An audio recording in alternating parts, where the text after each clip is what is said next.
আর এই বাঙালি লিখতে হলে ফাইন্যান্স লাগে না, ভিতরের জিনিস আলোচনা করেন না।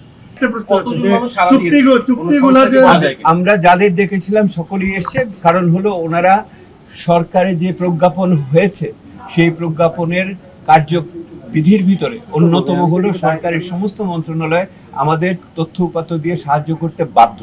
ওনারা সেই প্রজ্ঞাপনের অধীনেই আজকে উপস্থিত ছিলেন। এটা প্রত্যেক দিনই আসছে, আপনাদের এই মুহূর্তে আমি দিয়ে একটা বিভ্রান্ত করবো না। একটা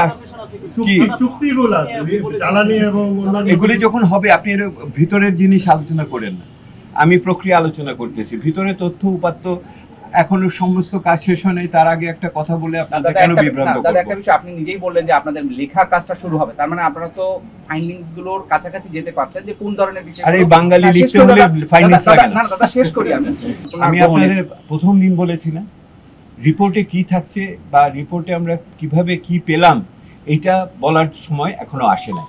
এটার জন্য একটু অপেক্ষা করতে হবে, কারণ একজন বললেই যে এটা সত্য হবে তারও তো কোনো কথা নাই।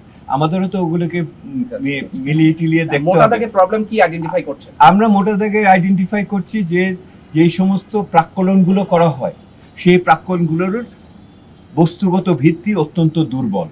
অনেক সময় যারা প্রাক্কলন তৈরি করেছেন তারা অসহায় বোধ করেছেন, ওই প্রাক্কলন দিতে বাধ্য হয়েছেন। এই কথাটা অনেক বড়ভাবে এসে ঠিক বললাম কিনা? এইটা একটা ওনাদের অসহায়ত্বটা ওনারা আজকে বলেছেন। বিবিএস এর সাথে মিটিং করেছেন আজকে? না, বিবিএস এর সাথে জাতীয় জিডিপি নিয়ে বিকালে মিটিং করব।